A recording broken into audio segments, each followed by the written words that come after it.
Hi folks, I've been challenged to do the Allotment Challenge by Jay in the Self-Sufficient Life in Germany. Like him, I haven't got an allotment, and I'll go through these questions and see if I can give you some answers which might be interesting. So question 1, how long have I had my allotment? Well, I haven't. I've had this house for 9 years, and when we bought it, part of the thing what I was looking for is to actually get a garden so that we could grow a lot of our own stuff, as much as we can possibly try to do. So question 2 again, it's not relevant, answered in last question, 9 years. Question 3, where did I learn about gardening? When I was a little boy, I planted some potatoes in the garden.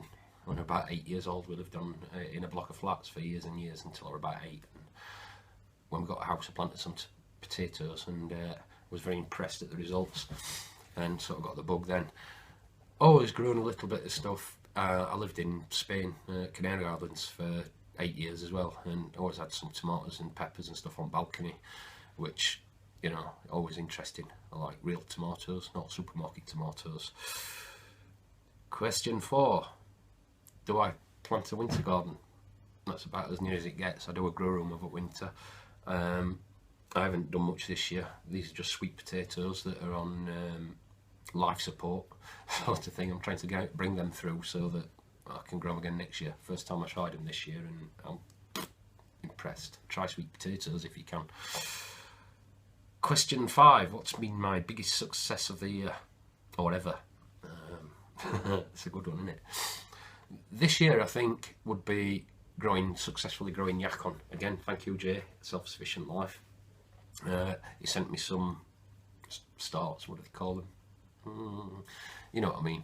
Not the tubers what you eat, but the little bit of the starts. Somebody will correct me on that. I just can't think, I've got cold still.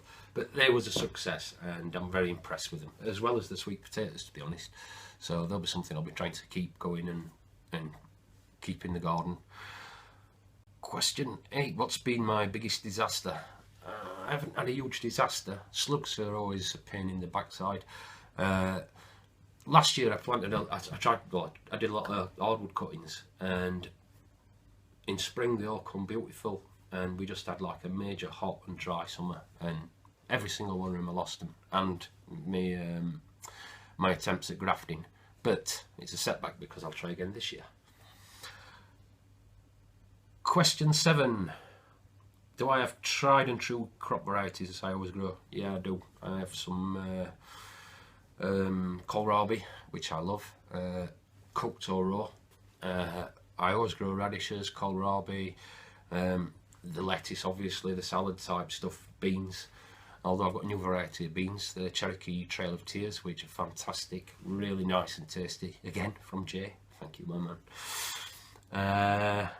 What's next? 8, am I trying something new next year? What I would try new next year, what I've never grown before, is actually beefsteak tomatoes.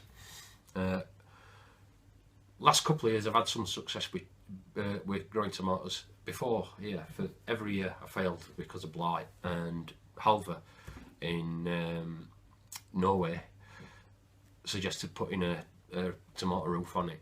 I did that and cured all my problems. So this year I'm going to try some beefsteak as well as some other F3 tomatoes which I got from Halva, which worked fantastic again, as I said.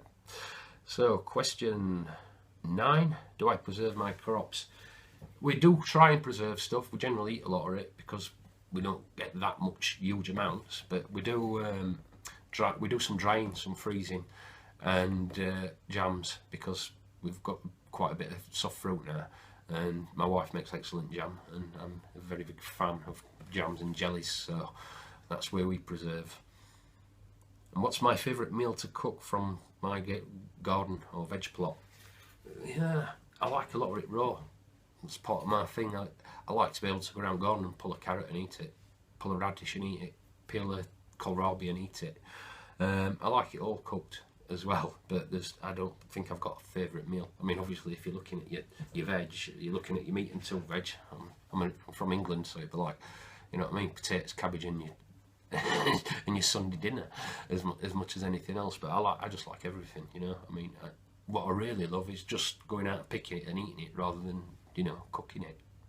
And I think that's about it. I hope that's been slightly enlightening. It's nice to be nice. And while I'm here, I just thought I'd show you these. These are the Endives. Come pretty well. That one's a little bit strange, but still, it should be okay. Dirty hands. That one's a nice one. That one's not too bad. But they're all ready. I'm going to take them and eat them.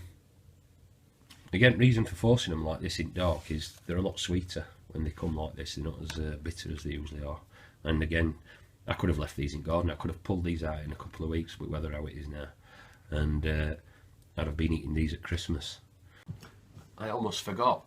I've got to challenge people. Oh, I'm a bit late down the line here, so there's not that many people to challenge. Although I would like to, if he hasn't already been challenged, Cats 50 in Sheffield, because that's my hometown, so that'd be interesting information for me. And Chris at Chris's Allotment, he's another good grower. I'm impressed with these two guys' allotments as well as all the other guys, Dan and Nocton. Oh. Well, anyway, as I said, it's nice to be nice.